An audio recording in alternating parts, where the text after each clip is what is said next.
Sometimes you seek the fame, sometimes the fame is thrust upon you. It's really how it works. Riley Gaines is one of those people. All she was doing was swimming and minding her own business. Being a champion and minding her own business. Trying to succeed and minding her own business. And then Leah Thomas decided, I'm going to swim too, except Leah Thomas is a man, as we've discussed on this program many times. And Riley Gaines said, this is not going to work for me. And for engaging in open and honest and clear conversation, Riley Gaines became famous. And I don't know if you feel it's for the right reasons or the wrong reasons. Tony Katz, good to be with you. Riley Gaines joins us right now. You know the conversation. You know her work as an NCAA swimmer, and I assume the people in my beloved Indianapolis are listening very intently to this conversation. It's good to be with you. It's good to see you here. Absolutely. I mean, we can discuss the story, but I'm much more curious about the human element. Absolutely. What is it like to go from somebody who was regarded as a swimmer, and a very good one, to being someone who, in some circles, is glorified as the last truth teller the world has ever seen, and in other circles as the worst bigot human being who ever lived? Talk to me about how this last year has gone. My life this past year has totally changed from the direction that I thought I had planned to go in. I was supposed to be in dental school this year, but I realized it would be a disservice to myself, to the female athletes who fought relentlessly for Title IX, to the present female athletes who are currently dealing with this injustice, and of course to the future generation of female athletes who don't yet understand the implications of allowing men to infiltrate into women's sports and spaces, to not continue to use my platform and my voice. So I want to take it a step back, because I didn't know about the dental school thing. Why would it be so bad to become a dentist? Why would that be? Aren't you allowed to still live your life the way you see fit? But, I mean, you can do that if you choose. Absolutely. But you think that this is the better path?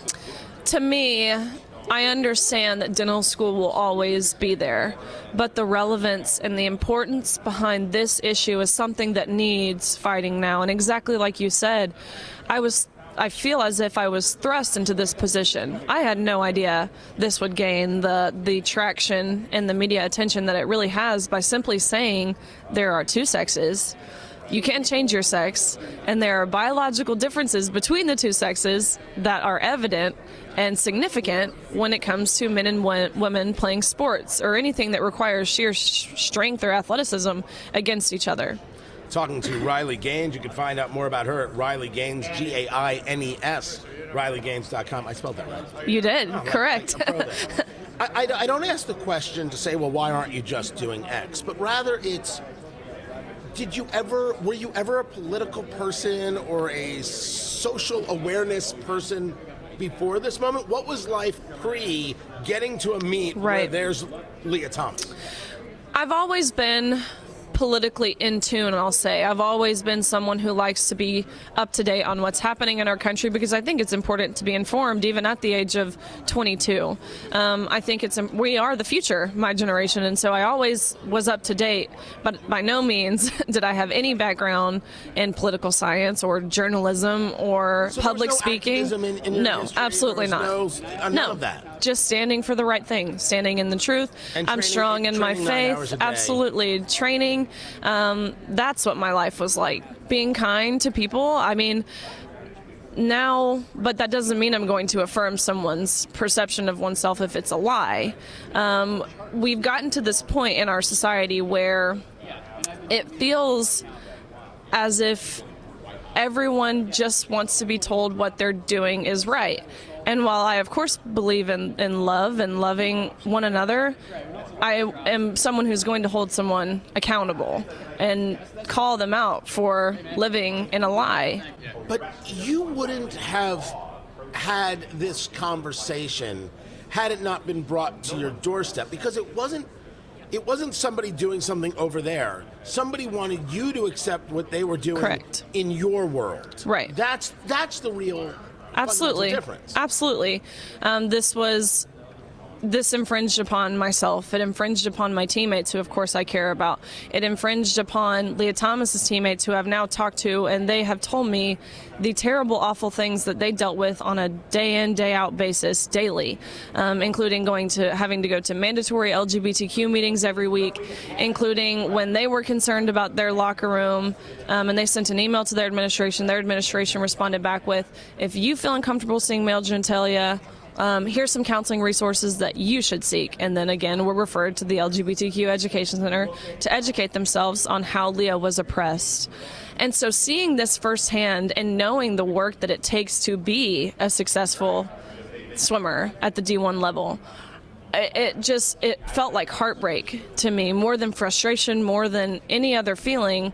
It just felt like heartbreak, and the left likes to look at this as progress. You know, we're being progressive, but allowing men to take women's opportunities is taking us back 50 years in time. I'm glad you brought that up. Talking to Riley Gaines, RileyGaines.com, of course, she's speaking out about NCAA swimmer Leah Thomas, who is a man swimming against women, speaking out that this is wrong, and the heaping of praise and hate that you have gotten in both places.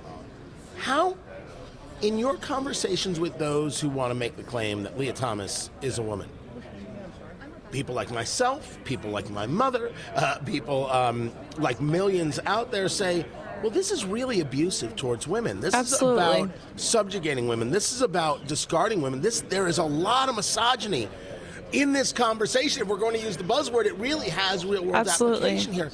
How do you explain that to people? It almost feels as if you can't to some of these people. Some people are so set in their ways that they're not willing to listen to you. Before you can even say a word, it's immediately, you're transphobic, you're a bigot, you're just hateful, which again, none of those are true. And so it's hard. It's really hard to communicate this message to people who are already set in their ways because they don't understand sports. A lot of these people have never played a sport a day in their life, and sports is not about your gender identity. Sports doesn't care about your feelings. Never once when I was waking up at 4:30 in the morning to swim did swimming stop and ask me, hey, can you do this today? Are you okay? They don't care about your feelings. Sports is not about humanity. Sports relies on your biology. It relies on your physical talent. It relies on the work that you put in. And the argument that I tend to see from people in opposition is constantly just about humanity. Be inclusive. Trans individuals have a 20% suicide rate among the community. Okay, but this isn't for sports to fix. Sports is about winning, to be totally blunt with you, especially at the elite level to which we were competing at. It's about winning. And if it wasn't about winning, players wouldn't get cut and coaches wouldn't get fired. But that is what it's about, especially at the Division I and higher levels. Well, I will tell you that, you know, we don't often get to decide our journeys because I also was a D1 swimmer. That never actually happened. I'll believe you. Right now, there's 10,000. You can identify as that if you want. No, you can't. That's the whole point. Oh, she's making it. Well played. Well played, If you want to identify as a D1 swimmer, by all means. That's actually less absurd than you identifying as a woman. So. She just, wow. There was no compliment in that whatsoever. I just want to be perfectly clear. That was rough, Riley. That was rough. You know what? We're no longer friends. That's right it goes. Riley Gaines, RileyGaines.com. I appreciate you taking the time. Of course. To be with Thank us you. And sharing parts of the story.